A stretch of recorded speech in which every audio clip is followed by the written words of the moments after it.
सिया राम, जय जय सिया राम, जय सिया राम, जय जय सिया राम।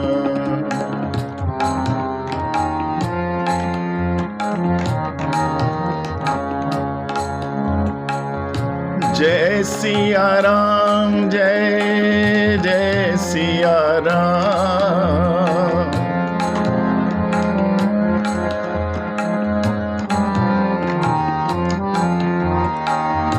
जय सिया राम, जय जय सिया राम, जय सिया राम, जय जय सिया राम।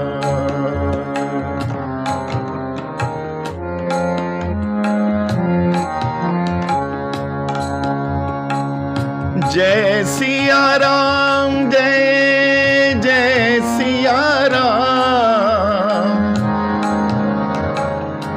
जय सिया राम, जय जय सिया राम, जय सिया राम, जय जय सिया राम, जय सिया राम, जय जय सिया राम, जय सिया राम, जय जय सिया राम।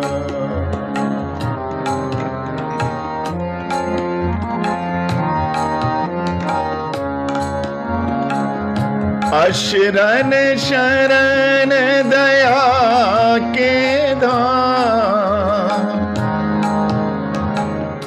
अशरण शरण दया के धाम, अपना दास बना लो राम, अपना दास बना लो राम, अपनी शरण लगा लो राम।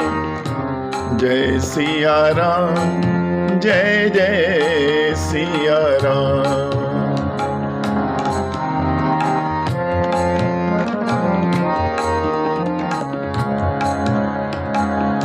जय सिया राम, जय जय सिया राम, जय सिया राम, जय जय सिया राम।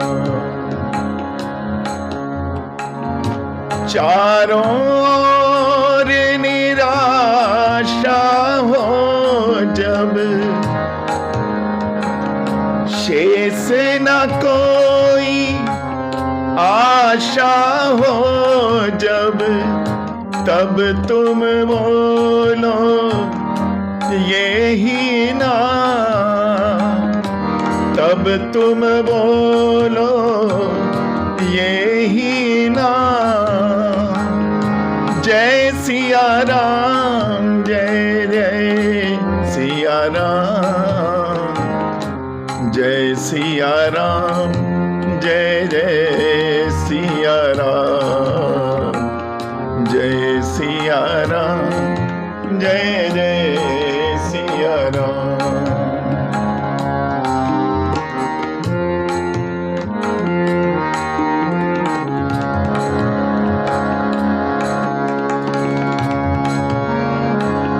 जय सिया राम, जय जय सिया राम, जय सिया राम, जय जय सिया राम, जय सिया राम, जय जय सिया राम।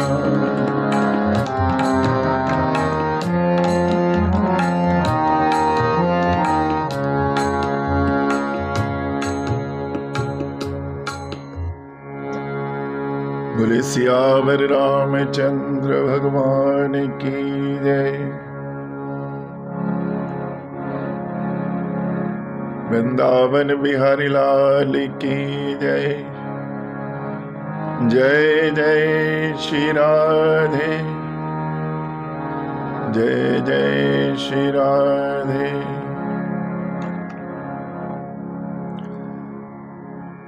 भगवान राम का जिस दिन से अयोध्या में प्राकट्य हुआ,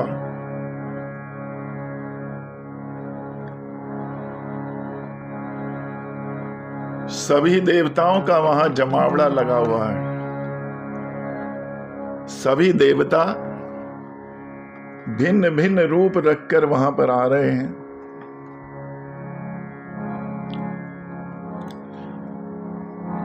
प्रत्येक देवता की इच्छा है कि निर्गुण निराकार के रूप में तो अभी तक भगवान रहे हैं, सगुण साकार रूप में कैसे दिखते हैं, सभी के मन में बड़ी जिज्ञासा है।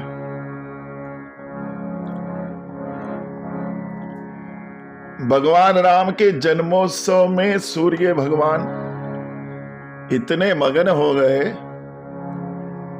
कि 1 महीने दशरथ जी के आंगन में ठिठक कर रह गए।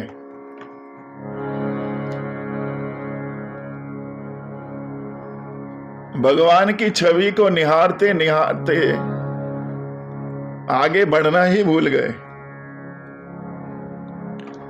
अब बताओ, जब सूर्य भगवान आगे नहीं बढ़ेंगे तो संसार की तो गति ही रुक जाएगी।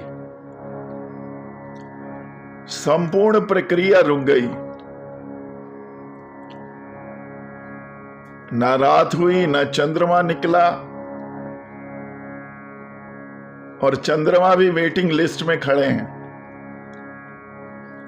सूर्य भगवान आगे बढ़े तो हमारा भी नंबर आए।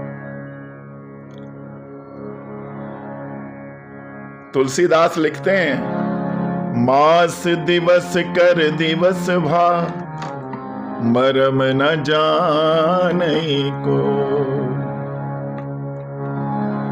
रत समेत रवि था कहूं, निशा कवन विधि हो। सूर्य महाराज रथ के समेत 1 माह के लिए ठहर गए। सभी लोग बड़े प्रसन्न हैं, लेकिन चंद्रमा रो रहे हैं, चंद्रमा उदास हैं। भगवान ने पूछा कि तुम क्यों रो रहे हो?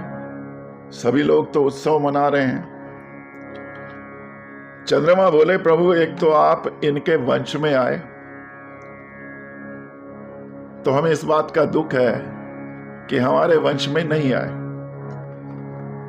और फिर ये इतने अकड़ के खड़े हुए हैं कि इन्होंने पूरा ट्रैफिक ही जाम कर दिया। हमारा तो नंबर ही नहीं आ पा रहा है, ये आगे बढ़े तो हमारा नंबर आए।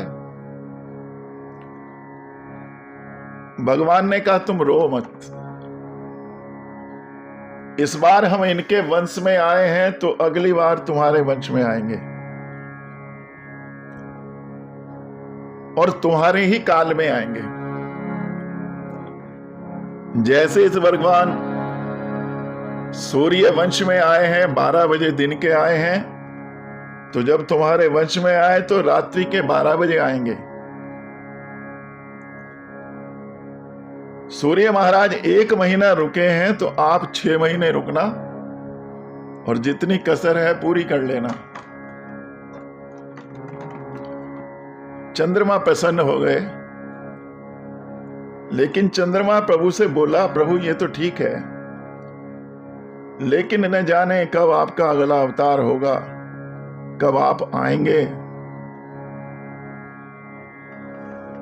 तब तक के लिए भी तो कुछ हमें सांत्वना दे दीजिए, ताकि हमारे मन को धीरज बंधे। भगवान राम ने कहा कि चलो ठीक है, भले ही मेरा नाम सूर्य वंश में राम है, सूर्यवंशी राम है, लेकिन मैं अपने नाम के आगे आपका नाम जोड़ूंगा और रामचंद्र के नाम से कहलाऊंगा। चंद्रमा गदगद हो गया, आह्लादित हो गया, जय जयकार करने लगा। भोले बाबा कहते हैं, भवानी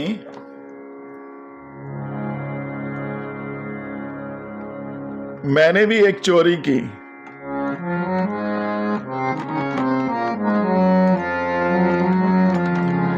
और रहु एक कहूँ निज चोरी, सुन गिरजा अति दृढ़ मति तोरी। काक भुसंड संग हम दो,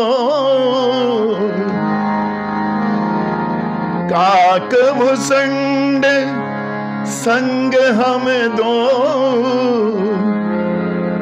मनुज रूप जानई नहीं को।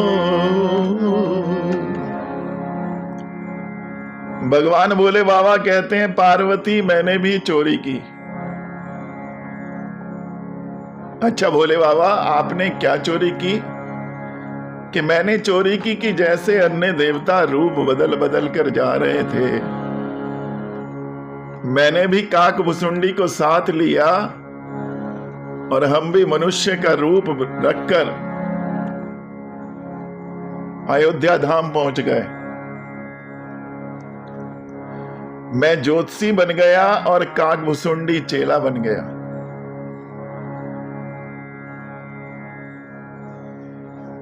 भगवान भोले बाबा अयोध्या धाम में पहुंच गए। चेला जोर जोर से प्रचार कर रहा है, शंकर ज्योतिषी कैलाश से आए हैं, बड़े पहुंचे हुए ज्योतिषी हैं। एक दो का हाथ देखा, वहां पर भीड़ लग गई। हम सभी जानते हैं कि सभी को अपने भविष्य जानने की बड़ी जिज्ञासा रहती है। यदि व्यक्ति थोड़ी बहुत जानकारी रखता है और हाथ देखने बैठ जाए तो प्राय वहां हाथ दिखाने वालों की भीड़ लग जाती है, मेरा भी हाथ देखो, मेरा भी हाथ देखो।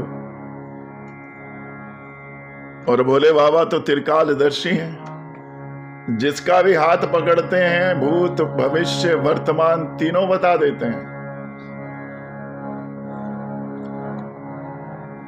अयोध्या में हल्ला मच गया कि एक बहुत पहुंचे हुए ज्योतिषी आए हैं और बड़ा सटीक उनका विश्लेषण है।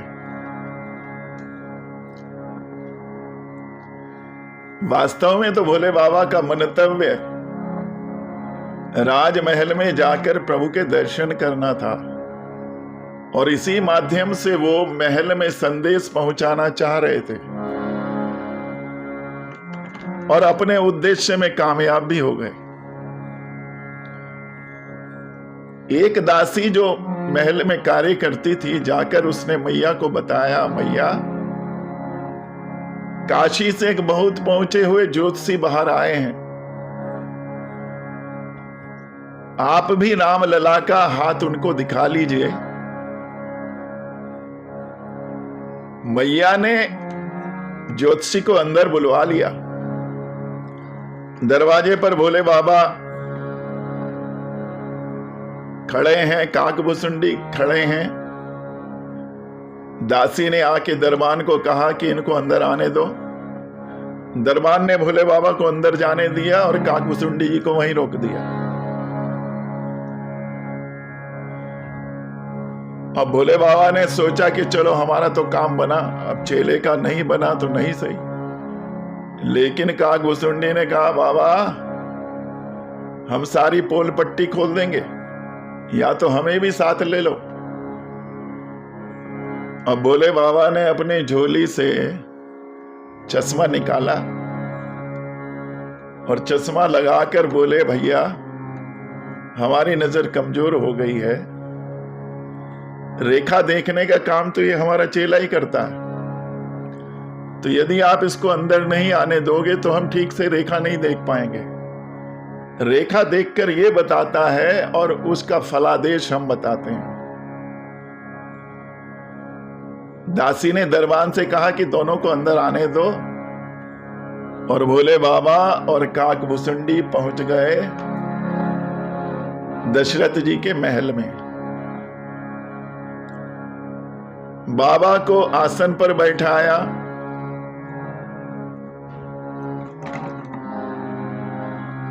और चारों लल्लाओं को लाकर बाबा के सामने रख दिया। बाबा इनका भविष्य बताइए क्या है। भोले बाबा अपने स्वामी के दर्शन कर रहे हैं, आंखों में अश्रुधार है। उधर भगवान राम भी लालायित हैं भगवान को छूने के लिए। माता कौशल्या कहती हैं, बाबा इनके सिर पर हाथ रख दो। लेकिन भोले बाबा संकोच कर रहे हैं कि ये मेरे स्वामी हैं। मन ही मन सोच रहे हैं कि मैं इनके सिर पर हाथ कैसे रख सकता हूं। चरण तो मैं इनके छू सकता हूं, लेकिन सिर पर हाथ रखने का सामर्थ्य मेरा नहीं है। राम जी ने मन ही मन इशारा किया, बाबा आप भी तो मेरे स्वामी हैं। वास्तव में राम जी का और शिव जी का आराध्य भाव परस्पर इतना गूढ़ है कि भगवान भोले बाबा राम जी को अपना इष्ट मानते हैं और राम जी भोले बाबा को अपना इष्ट मानते हैं।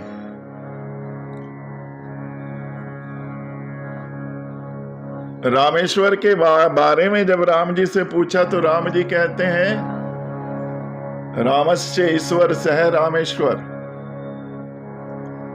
और जब भोले बाबा से पूछा तो कहते हैं, यस्य रामेश्वर सह रामेश्वर।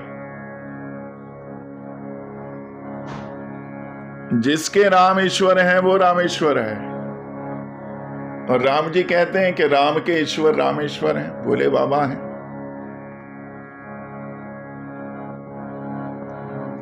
यहां पर भोले बाबा सहमत हो जाते हैं और राम जी के सिर पर हाथ रख देते हैं। फिर अवसर पाकर राम जी के चरण छूते हैं और अपनी गोद में ले लेते हैं।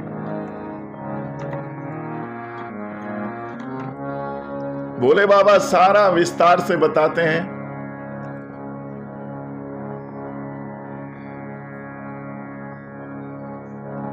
और राम जी के विवाह तक जाकर बताते हैं। तभी भगवान इशारा करते हैं, बाबा विवाह के बाद की कहानी मत बताना, नहीं तो माताएं अभी से निराश हो जाएंगी। राम जी ने भोले बाबा की जटाएं खींचकर उनको वहां रोका और भोले बाबा ने कहा कि मैं तो भाव प्रभाव में सभी बताता चला गया था, लेकिन अब मुझे याद आया कि आगे की कहानी अभी गुप्त रखनी है।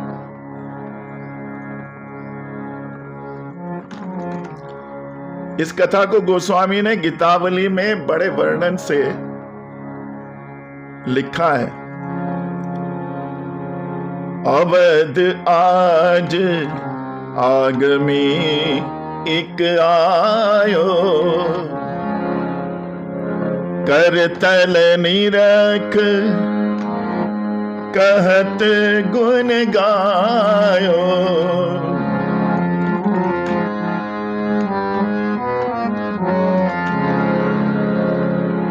करतल निरख कहत गुण गायो, बहुतन परिचय पायो। अवध आज आगमी एक आयो। गोस्वामी कहते हैं कि अवध में आज एक आदमी आया है जो हाथ देखकर सभी गुणगान कर देता है। भूत वर्तमान भविष्य तीनों बता देता है। पूरे अवध में हल्ला मच गया। बूढ़ो बड़ो प्रामाणिक ब्राह्मण, बूढ़ो बड़ो प्रामाणिक ब्राह्मण, शंकर नाम सुहायो। शंकर नाम सुहायो। अवध आज आगमी एक आयो।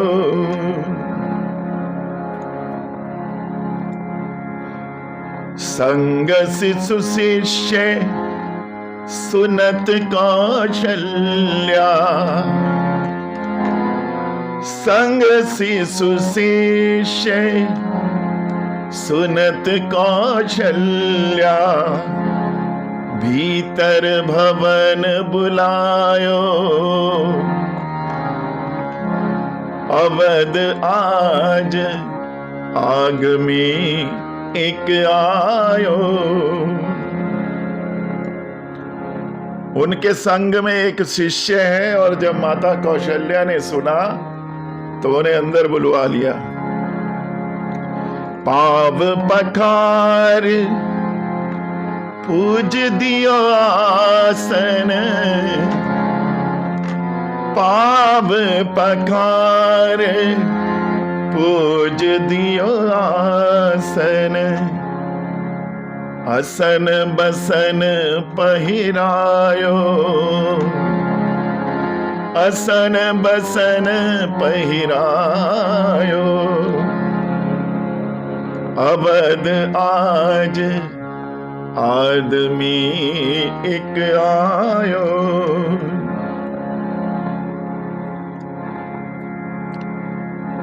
माता कौशल्या ने चरण धोए और चरण पूजकर उनको आसन दिया, वस्त्र दिए और आभूषण दिए। मेले चरण चार सुत चारो, मेले चरण चारो चारो सुत, माथे हाथ रखायो, माथे हाथ रखायो, अवध आज आदमी एक आयो। नक शिख बाल बिलोक विप्रुतन, नख शिख बाल बिलोक विप्रुतन, पुलक नयन जल छायो, पुलक नयन जल छायो, अवध आज आदमी एक आयो।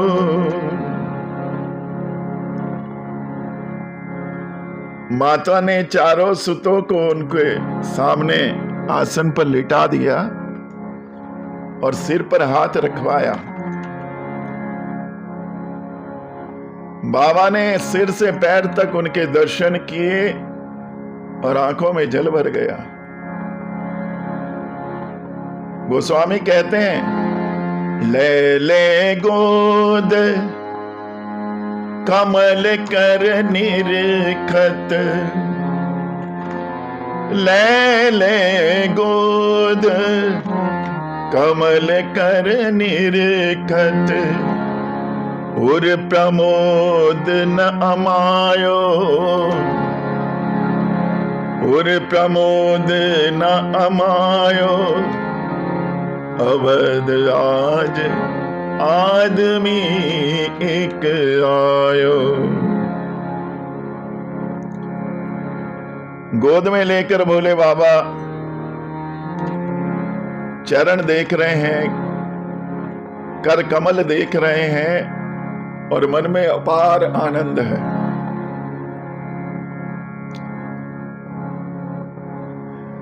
जन्म प्रसंग कहो कौशिक, सिए स्वयंवर गायो, सिए स्वयंवर गायो। बाबा ने पूरी कहानी बता दी कि जन्म इनका कौशिक जी की संकल्प से हुआ है और सीता स्वयंवर तक का पूरा भविष्य बता दिया। तुलसीदास रनिवास रहस बस, तुलसीदास रनिवास रहस बस, भयो सबको मन भायो, अवध आज आदमी एक आयो। सन्मानो मही देव असीसत, सानंद सदन सिधायो। बाबा कहते हैं कि भोले बाबा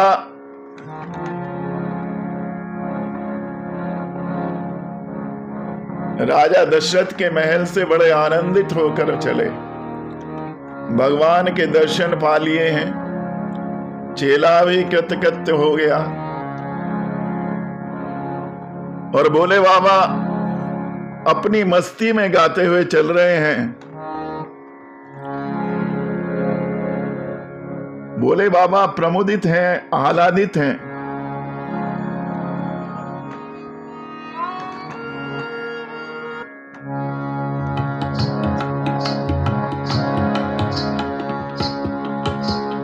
आज अयोध्या की गलियों में झूमे जोगी मतवाला,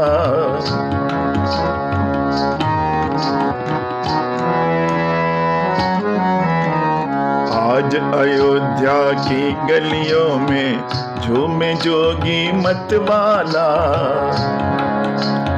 अलख निरंजन खड़ा पुकारे, देखूंगा दशरथ लाला।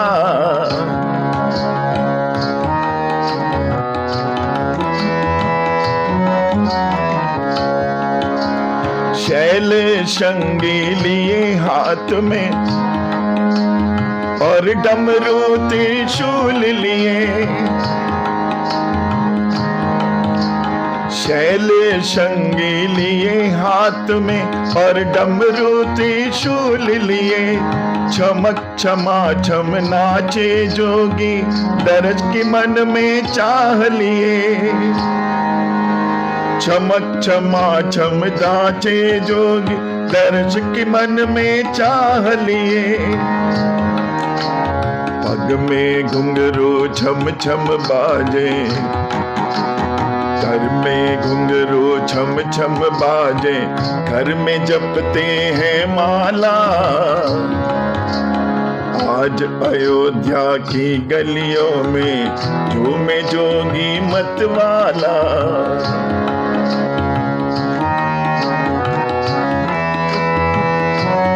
जय हो भोले बाबा।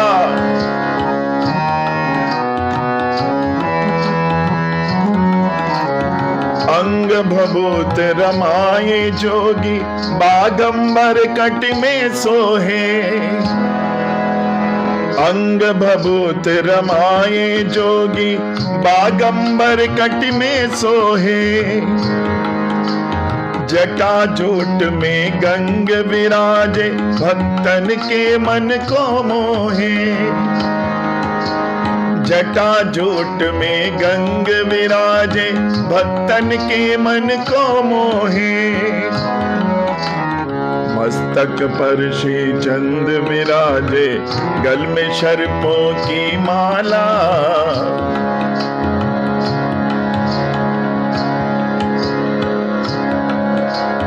मस्तक पर श्री चंद विराजे, गल में सर्पों की माला। ओ राज द्वार पर खड़ा पुकारे, बोलत है मधुरी बाणी।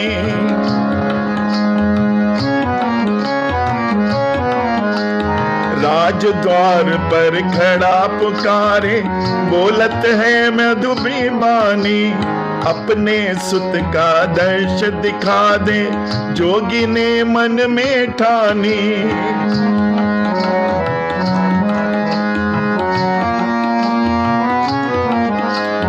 लाख हटाओ पर ना माने, लाख हटाओ पर ना माने। देखो दशरथ का लाला, गोकुल की अयोध्या की पावन गलियों में घूमे जोगी मतवाला। मात कौशल्या द्वार पे आई, अपने सुत को गोद लिए। मात कौशल्या द्वार पे आई, अपने सुत को गोद लिए। अति विभोर हो शिव जोगी ने बाल रूप में दर्श किए। अति विभोर हो शिव जोगी ने बाल रूप में दर्श किए। चले है सुमिरत राम नाम को,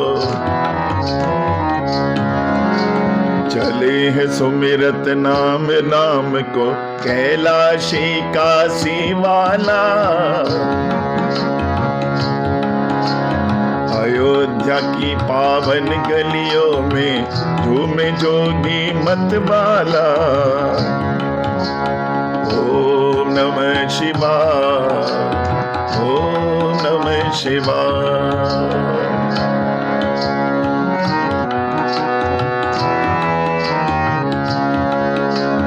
नमः शिवाय, ओम नमः शिवाय, नमः शिवाय, ओम नमः शिवाय, नमः शिवाय, ओम नमः शिवाय। बोले शंकर भगवान की जय। आज अयोध्या में दर्शन करने वालों की होड़ लगी है। सभी देवता रूप बदल बदल कर आ रहे हैं, और हो भी क्यों ना कि वो निराकार परमेश्वर आज साकार रूप लेकर अपनी क्रीड़ाएं कर रहा है। ऐसा सौभाग्य युगों युगों में कई बार बड़ी मुश्किल से मिलता है।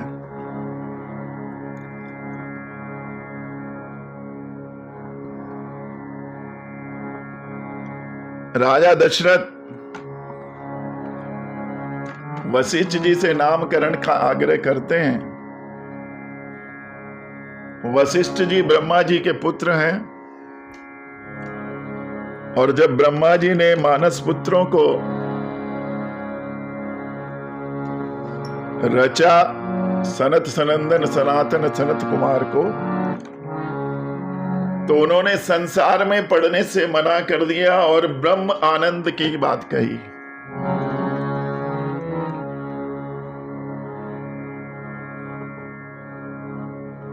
वशिष्ठ जी भी ब्रह्मा जी के पुत्र हैं, और वो भी अपने बड़े भाइयों का अनुसरण करना चाहते हैं। ब्रह्मा जी ने कहा कि तुम गृहस्थ बनो और सूर्य वंश के पुरोहित बनो।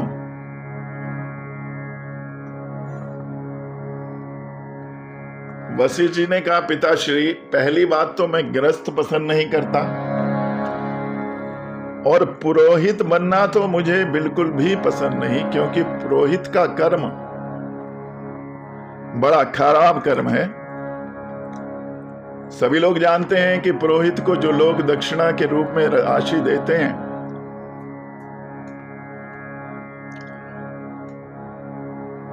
उस दान दक्षिणा के साथ में उनका अमंगल भी पुरोहित के पास जाता है, और ऐसी दक्षिणा को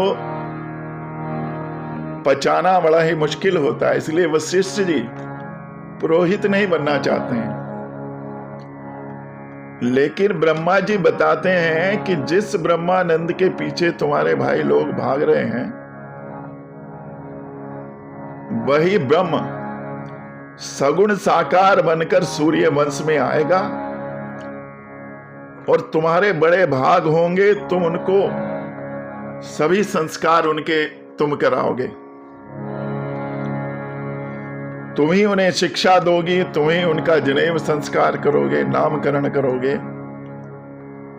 अब वशिष्ठ जी बड़े प्रसन्न हो गए कि अब तो बड़ा आनंद आ गया।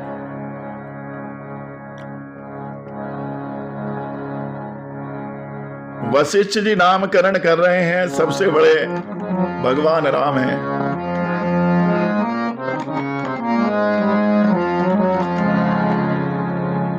जो आनंद सिंधु सुख राशि से करते ते लोक सुपासी। सो सुख धाम राम असनामा, सो सुख धाम राम असनामा।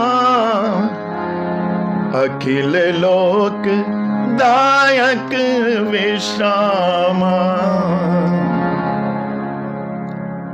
ये जो बड़े पुत्र हैं आपके संपूर्ण विश्व को विश्राम देने वाले होंगे, सुख के धाम होंगे और इनका नाम होगा राम।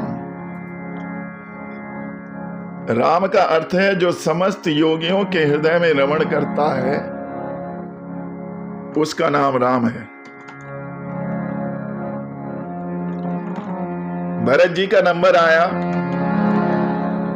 विश्व भरन पोषण कर जोई, ताकर नाम भरत अस होई। ताकर नाम भरत अस होई, विश्व भरन पोषण कर जोई।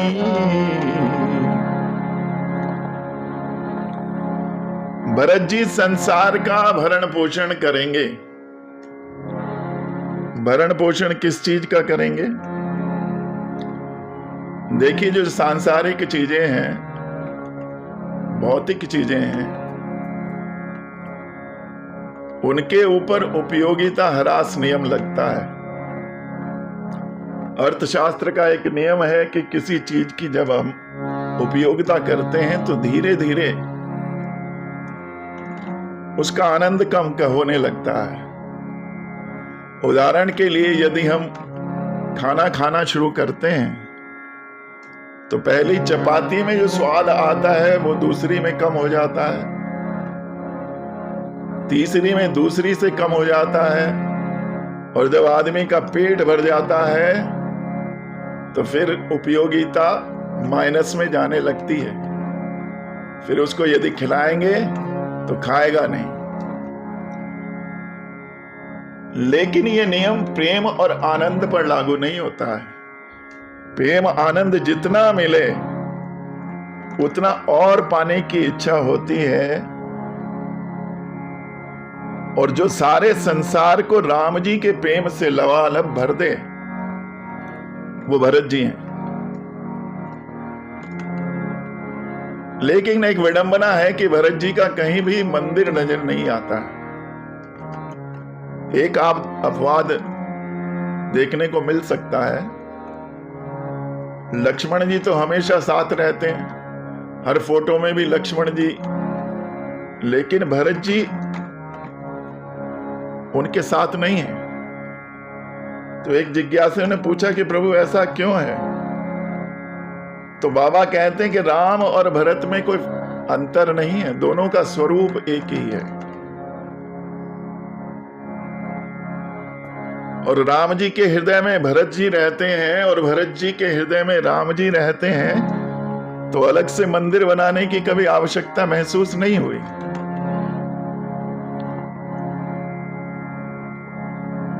अब तीसरे भाई शत्रुघ्न जी का नामकरण वशिष्ठ जी करते हैं। जाके सुमिरन तेरी पुनासा, नाम शत्रुघ्न वेद प्रकाशा। जाके सुमिरन तेरी पुनासा।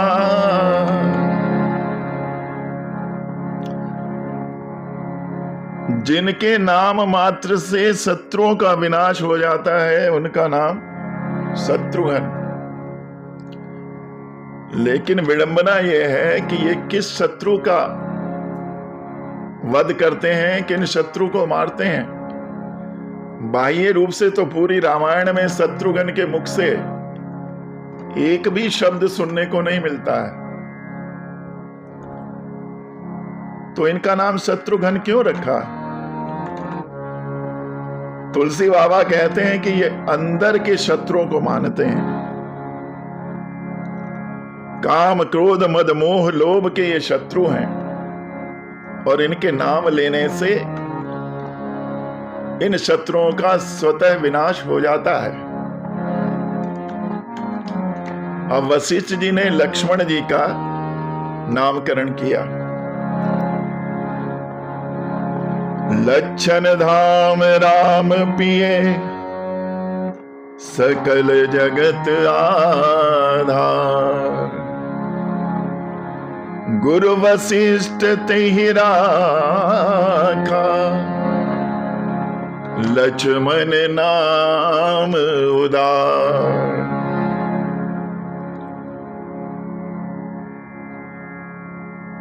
इनके लक्षण राम जी के बड़े प्रिय हैं, संपूर्ण जगत के आधार हैं, शेष हैं।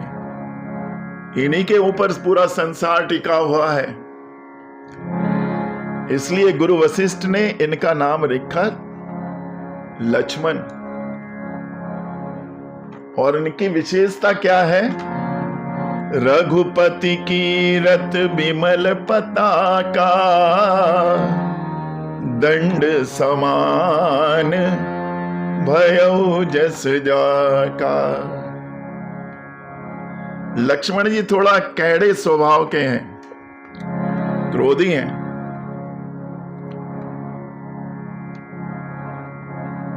तो वास्तव में भगवान की ध्वजा पताका फहराने का दायित्व लक्ष्मण जी का है। और गोस्वामी कहते हैं रघुनाथ जी की कीर्ति की जो पताका है उसके दंड के समान है, डंडे के समान है। तो भाई अगर डंडा स्टिक नहीं होगा तो पताका कैसे फहरेगी? लक्ष्मण जी सदैव राम जी की सेवा में ही रहते हैं।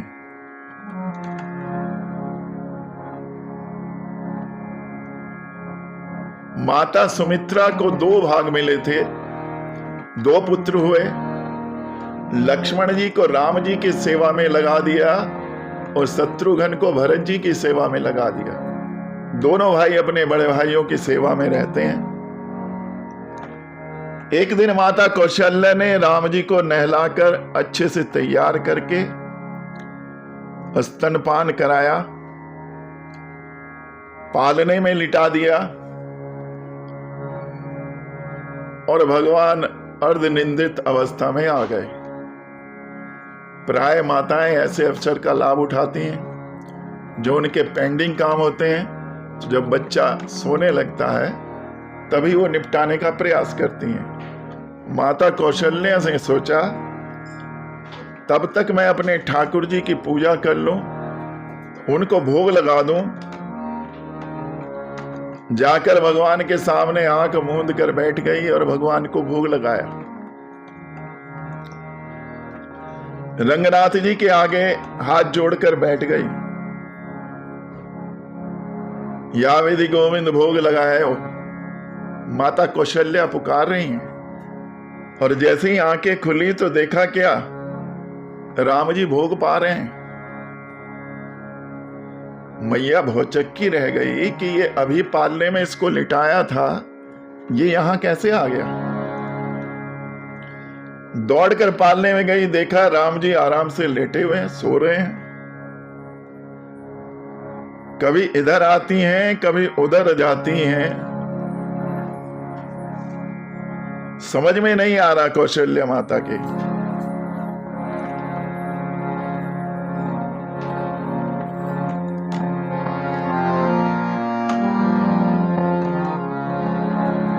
इहा ओहा दोई बालक देखा, ती भ्रम मोरे आन विशेषा देख राम जननी अकुलानी, प्रभु हस दीन मधुर मुस्कानी। माता कौशल्या बड़ी भ्रमित है कि ये दो बालक कैसे हो सकते हैं, कि यहां एक वहां है। देखकर माता अकुला गई, परेशान हो गई, और प्रभु मुस्कुरा रहे हैं। तब राम जी ने अपने विराट रूप के दर्शन माता को दिए। दिख रावा माता ही निज अद्भुत रूप अखंड, रोम रोम प्रति लागे कोटि कोटि ब्रह्मांड। भगवान के एक एक रोम में ब्रह्मांड नजर आता है माता को।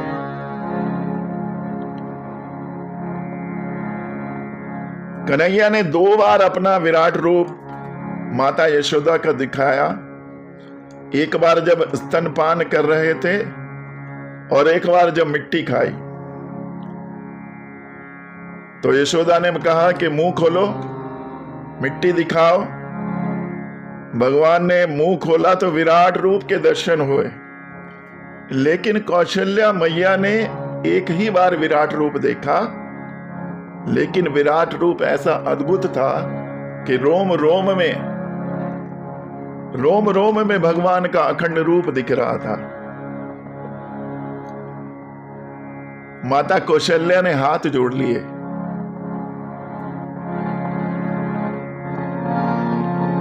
बार बार कौशल्या विनय करई कर जोर, अब जनि कबहु व्यापई प्रभु मोहि माया तो। हे प्रभु, मैं आपके आगे हाथ जोड़ती हूं, मुझे कभी इस तरह की माया मत दिखाना। चारों भाई थोड़ा बड़े हुए, पैदल चलने लगे, बाल सखाओं के साथ खेलते हैं। माता निगरानी रखती हैं। और ये हमारा दायित्व भी होता है कि जब बच्चे खेल रहे हों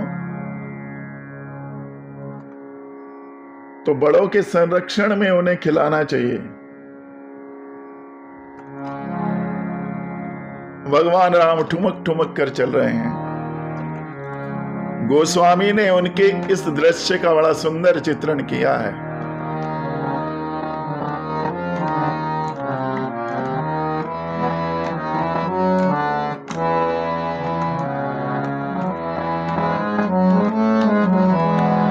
ठुमक चलत रामचंद्र, ठुमक चलत रामचंद्र, बाजत पैजनिया, ठुमक चलत रामचंद्र।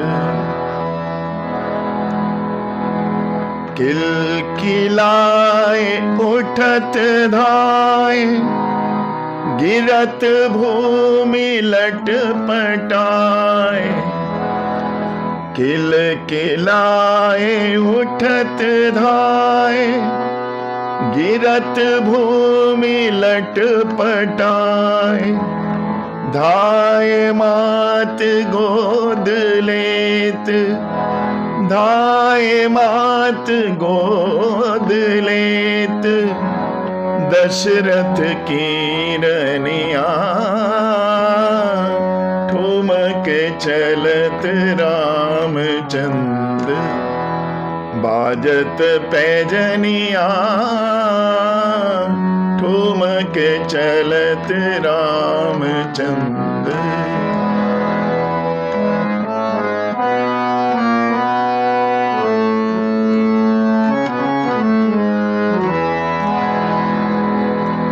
अंचल रज अंग झार, विविध भांति सो दुलार, अंचल रज अंग झार, विविध भांति सो दुलार, तन मन धन बार बार, तन मन धन बार बार, कहत मधु बचनिया,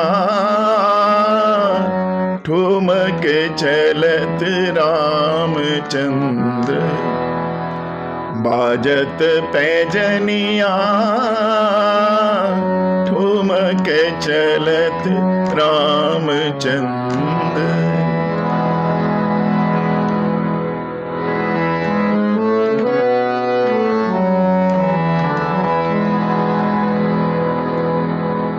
विद्रुम से अरुण अधर, बोलत मुख मधुर मधुर, सुभग नासिका में चार, लटकत लटकनिया, ठुमक चलत रामचंद्र।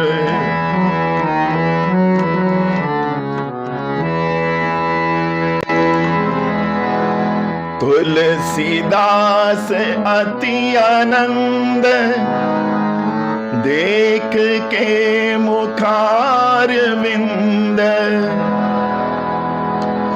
तुलसीदास अति आनंद, देख के मुखार विंद, रघुवर छवि के समान, रघुवर छवि के समान, रघुवर छवि बनिया,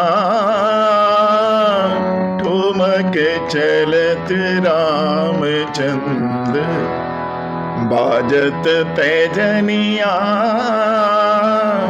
ठुमक चलत रामचंद्र, ठुमक चलत रामचंद्र।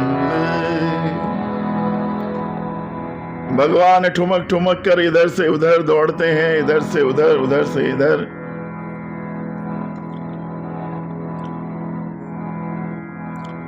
गोस्वामी ने भगवान की बाल लीलाओं का ज्यादा वर्णन नहीं किया है,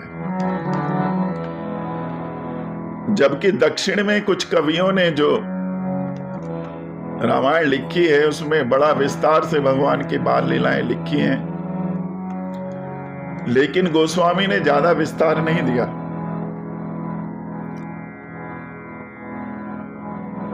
एक बार भगवान अपने सखाओं के साथ खेल रहे हैं। राजा दशरथ का नित्य का नियम है, जब वो खाना खाने आते हैं दोपहर में भोजन के लिए, तो राम जी के साथ भोजन करते हैं।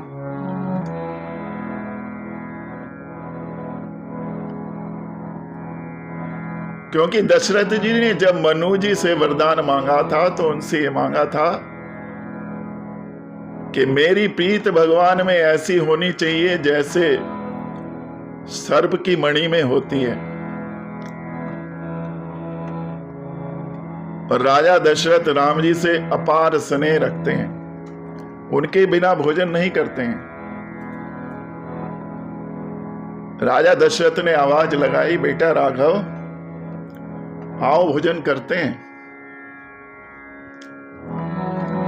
लेकिन राम जी नहीं आए। 3-4 बार आवाज लगाने के बाद भी मानो राम जी ने अनसुना कर दिया।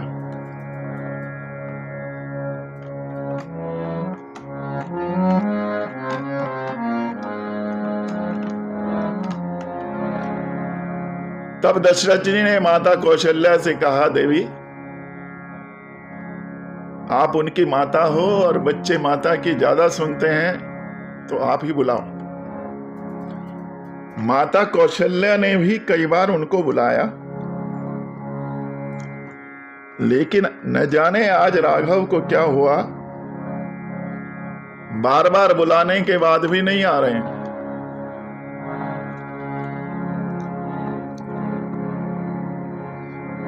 भोजन करत बोल जब राजा,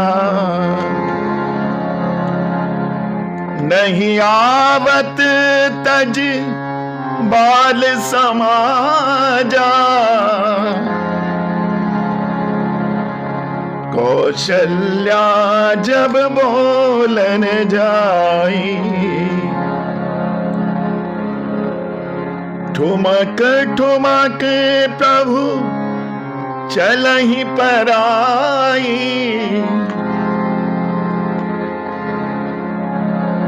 निगम नेत शिव अंत न पावा, ताहि धरई जननी हट धामा।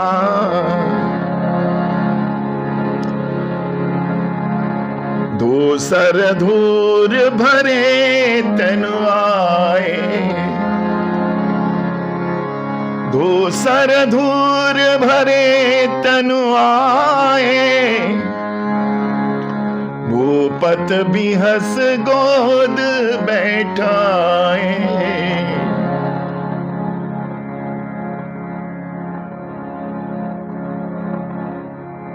गोस्वामी कहते हैं कि जो